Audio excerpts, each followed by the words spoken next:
everybody. This is Women's March Global. Welcome to our second webinar for our Story series. We're with Jasmin Kaur, and today she's going to be speaking about domestic violence. Jasmin, I'll let you take it from here. Sure. So I'm going to be doing a bit of storytelling, a bit of like facts about domestic violence, and just like ways that we can support survivors and find resources. So just to start off, the definition that I'll be using for domestic violence would be focused on intimate partner violence. So violence that's enacted by one's romantic partner, whether that's in a marriage, whether that's in like a common law relationship or like someone's boyfriend or girlfriend. And the abuse that I'm going to be talking about could range from everything from emotional abuse to physical and sexual abuse, to homicide. So I just want to provide a trigger warning before I begin, because the poems that I'm going to share and also the subject matter could be triggering. So the first thing I just want to share was a spoken word piece. This is a poem that I wrote a few years ago, and it was inspired by the way that there are so many stories of abuse that I've heard just from the people in my life or people in my surroundings or my community, but so much silence around those stories as well, and so few people willing to take action. There are far more cries for help, absorbed by the walls on this street, than there are ears willing to burden themselves with the truth. We are a community that glistens on the outside and combusts behind closed doors, repentant when it's too late, unseeing when it is not.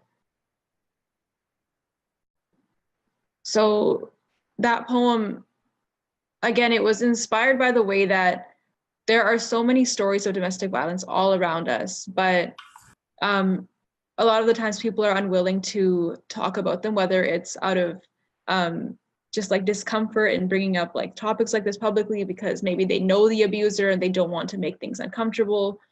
They just don't want to personally get their own hands dirty in something. But that kind of apathy can result in very dangerous circumstances for victims. So that's something that I hope changes in the world that we live in, where people are more willing to open up and stand up and take action on topics like this. And I think the beginning of being able to even stand up and take action would be to be able to come forward with our stories, and to be able to speak fearlessly. So just getting into a few statistics within like my local region. It's a fact that half of all women in Canada have experienced at least one incident of physical or sexual abuse since the age of 16. And when I first heard that statistic, I was like overwhelmed by the fact that it was 1 in 2 women. But then I was also not surprised because it's reflective of the stories of women all around me.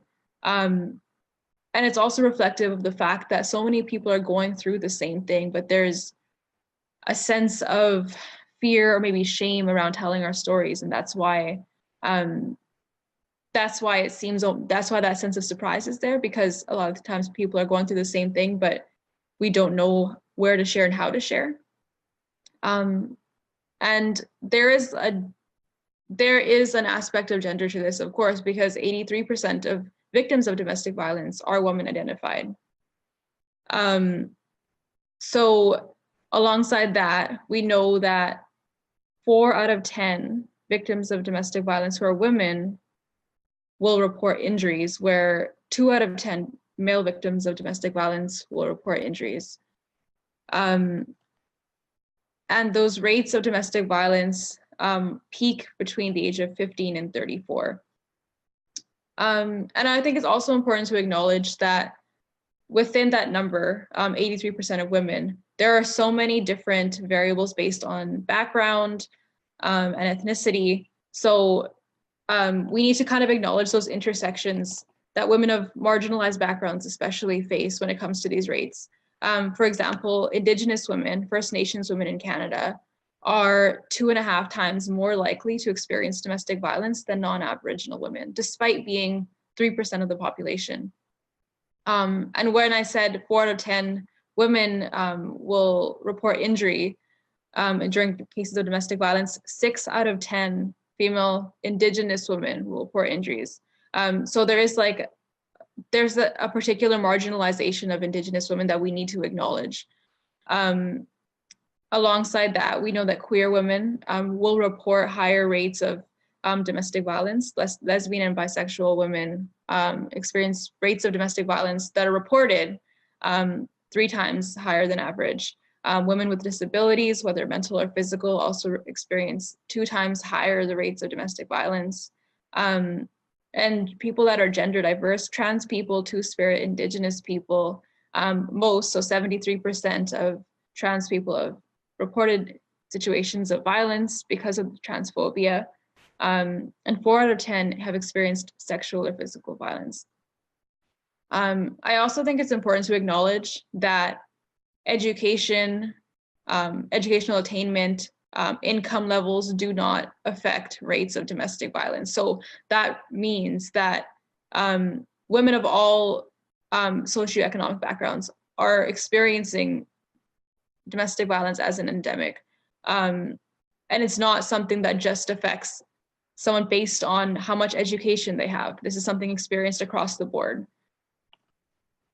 But even though those rates are so high, only about 1/3 of women will actually report abuse to the police. And this is for a variety of reasons. It might be fear of the abuser. It might be fear of police systems.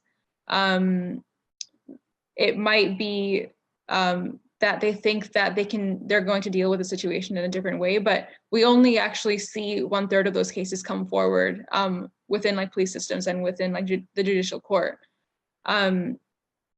Many women are actually victims multiple times before leaving, and when they do try to leave, I think the rate is that they'll leave at least 5 times before they can leave permanently. So there are so many different factors and layers to this. And like I said before, I think that the beginning of being able to unpack those terms, unpack those statistics as real, concrete things that can be changed is to be able to just start talking. I am going to share a poem now.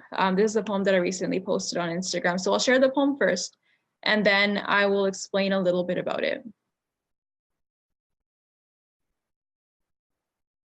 Her husband expects a better meal on the table than this.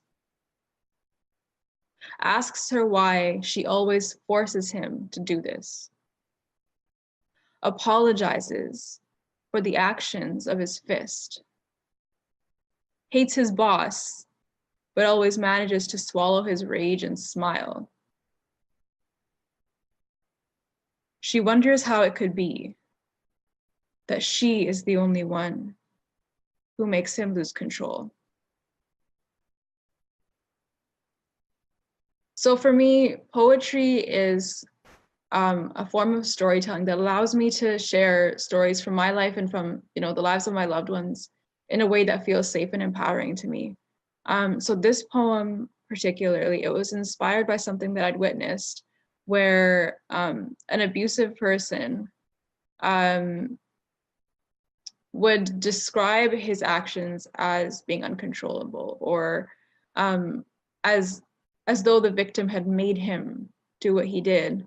But then as I reflected, I could never think of an incident where a said person had ever taken an action against someone in public or taken an issue with his male boss, even though he didn't care for his boss. So it was about the fact that sometimes abusers will say that it's the victim's fault that they are experiencing what they're experiencing. But the reality is that decision to harm someone else is always the responsibility of the abuser. That person has control over their own behavior, and it's not the victim's fault, ever. My next poem, it deals with gaslighting. So gaslighting is a form of abuse in which the abuser tries to make the victim question their reality. So for example, it could be a case that someone is being emotionally harmed, but they'll be made to feel that, or they'll be made to believe by the abuser that they are not, that everything is normal, that this is just what happens in a normal relationship, even though the victim feels emotionally harmed by it. So it creates a sense of confusion in the victim's mind, to the point where they're not sure whether they're being abused, because they're so socialized to believe that this is just normal, this is just the way that it's supposed to be. And as a result, the victim might start trying to change their behavior because they think that they're in the wrong, when in reality, it's the abuser's actions. When you are among men who call your voice the spark for every wildfire that they've set, you begin to soften yourself without meaning to. You call yourself water and try to douse flames that have nothing to do with you.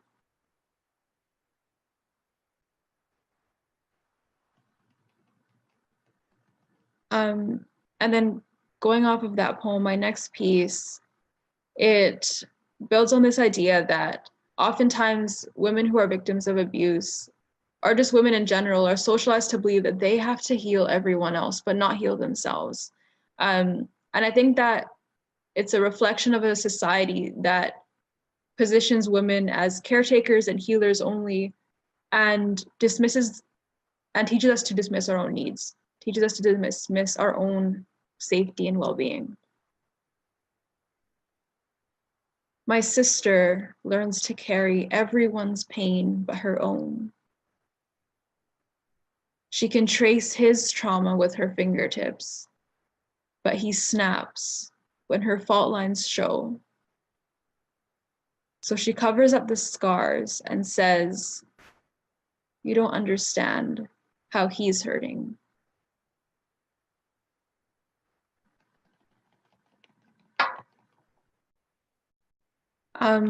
So just going off of that, again, I think that it's so important for us as women to be able to stop and reflect on the fact that this world teaches us that our own experiences, our own pain, our own suffering, our own struggles are not as important in relation to the experiences of men. And I think that's a tool that abusers use as well. A lot of the times, patriarchal abusers may express to the victim that they are going through so much hardship and so much struggle that the victim should just kind of like stay in line and stop bothering them, or stop making a big deal about things. But again, that's a tactic of abuse, and one that I hope that victims know is not accurate of like who they are and their worth. So moving towards like ways to seek help. In researching for this live, I found a few resources, but I wanted to share that the decision to seek help itself is a very personal one. It can't be forced upon a victim of abuse by anyone else. It needs to come from the survivor themselves. When they are ready to seek help, they should know that there are so many resources available. And most of the organizations that work with survivors of domestic violence do not require extensive, physical evidence of violence before they intervene. Most organizations, good organizations that deal with situations of domestic violence, know that it's very, very, very rare for survivors to lie about their abuse. So know that there are organizations out there that are on your side, that will support you and not, defend your abuser. Safe Horizon is one of those organizations that you can find online, along with the National Domestic Violence Hotline. So they have tons of different resources that would be helpful in connecting survivors within their own local community to the support that they need. Love is Respect is another organization. Another one is womenslaw.org. So this is a organization that helps survivors of domestic violence seek legal help and explains more about their rights, which I think is so important, because oftentimes survivors don't know what rights they have in those situations. They may, have been traumatized and scared and taught to believe that no one can help them, or no one should help them, or that somehow they're going to get in trouble. So that's a really important resource. And there are definitely lots of shelters out there, domestic violence shelters, that provide transitional housing for women and children as they leave an abuser. So that I think is so important because financial constraints can be such a huge fear in survivors leaving their abusers sometimes. So know that there are places that you can go that will help you transition to leaving that situation. I just want to end off with 2 more poems. And these poems, I think, well, the first one I think is definitely relevant to today. It's Valentine's Day. And this deals with a concept of love that is free from abuse. Oftentimes, when someone experiences violence within a domestic relationship, love and violence kind of commingle, or the victim may be made to believe that there is love within violence. And that's a reflection of trauma, and it's a reflection of how abusers can gaslight victims and make them believe that they are loved even though they are being harmed. So this poem deals with what love is and what love is not.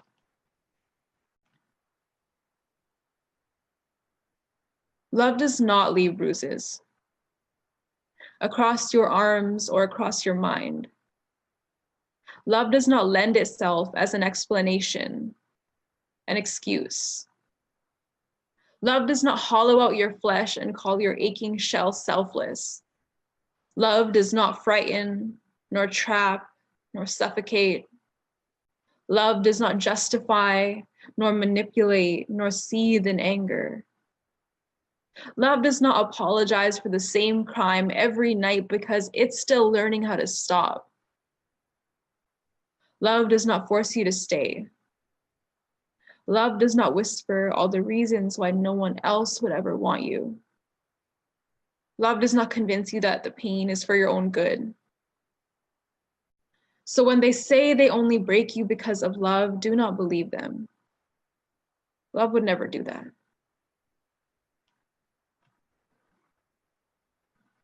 And my last poem, I'm just going to go ahead and read this one, and then we'll end off. Here it is, your echoing heart. All cement floors and faraway ceilings, all abandoned warehouse windows and rusted metal gates wedged open just wide enough to let strangers in too easily. And you see shame in the uninvited feet that have rested here, when you have gathered all that life has given you into the palm of a single hand to craft your own broom and sweep, to push each door shut even if the work has left you too tired to ever open them again. This, all of this, you have done on your own. And the weight of that exists far deeper than the scars.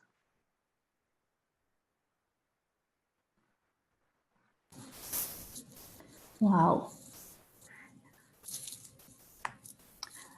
Thank you so much for sharing these poems with us, Jasmine.